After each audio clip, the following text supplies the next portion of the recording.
Washington, D.C. isn't the solution, it's the problem. Liberty is being assaulted at every turn, while Congress buries us in debt. The Founding Fathers knew this might happen. Article 5 of the Constitution gives the states the power to stop a runaway federal government, a convention of states to amend the Constitution. It's the only solution as big as the problem. It's time to stand up, speak up, and show up. Join us at conventionofstates.com.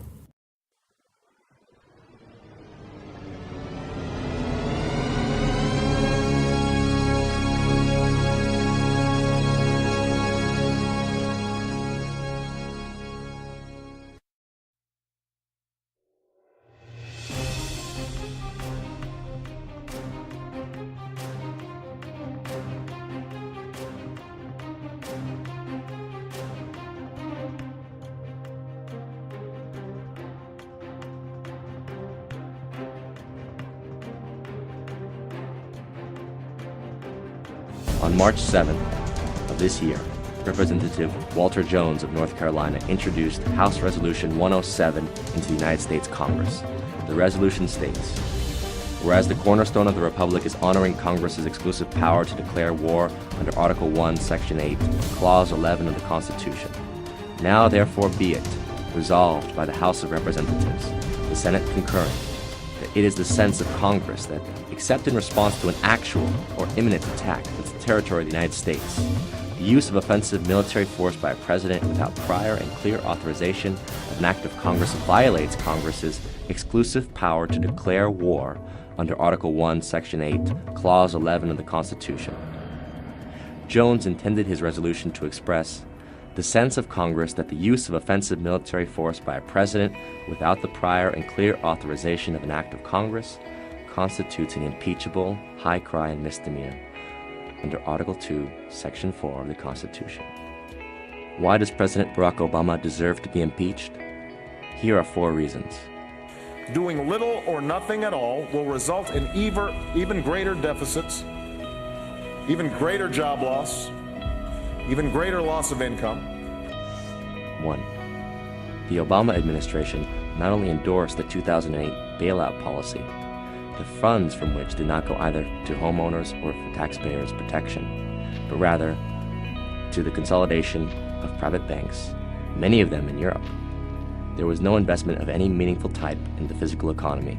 There was no protection of the American people, but rather an illegal commitment made on behalf of private banking institutions to commit the American people to paying a debt that the American people did not accrue. The trillions of dollars that were pledged to the private banking sector are backed by the assets belonging to the American people. This combines to represent the most clear violation of the principle of the general welfare in the preamble to the Constitution of the United States. I also want to be clear about what we will not be doing. The United States is not going to deploy ground troops into Libya. U.S. boots are reportedly on the ground in Libya. 2. The Obama administration conducted a war in Libya which it claimed it did not conduct, with American forces that it claimed were not involved, for the purpose of overthrowing and then executing the head of a sovereign state, who was held in the custody of insurgent forces financed and militarily supported by the United States, France, Britain, and other NATO countries. This was done despite the fact that the United States was neither attacked nor threatened with attack by the nation of Libya. Only the Congress, not the President, has the authority under the Constitution to declare war, but the Obama administration believes that it has that authority. Do you think that you can act without Congress to initiate a no-fly zone in Syria without congressional approval? The administration recently asserted that its actions are above the laws of the United States in an exchange between Obama Secretary of Defense Leon Panetta and Senator Jeff Sessions of Alabama. Our goal would be to seek international permission, and we would come to the Congress and inform you and determine how best to approach this, whether or not we would want to get permission from the Congress. I think those are issues we would have to discuss as we decide what to do here. What I heard you say is we're going to seek international approval, and they will come and tell the Congress what we might do. The Obama administration, thus, does not believe that the Congress has the exclusive power to declare war, and accordingly, the president should be impeached. Let me welcome Prime Minister Cameron to the United States of New York. Obviously, there is an extraordinarily special relationship. 3. The Obama administration sides with the imperial power of Great Britain, and proudly so, in what has been called the special relationship. Through that special relationship, the United States, as a result of the false intelligence advocated by Tony Blair, claimed that Iraq had weapons of mass destruction and conducted a preventive war against Iraq in 2003. Preventive war was declared a crime against humanity by the Nuremberg Statutes of 1947. But now, on March 13th of this year, Barack Obama and David Cameron declared their intention to seek the removal of the Syrian regime of President Bashar al-Assad, a regime that has shown no intent of threatening or attacking the United States Republic.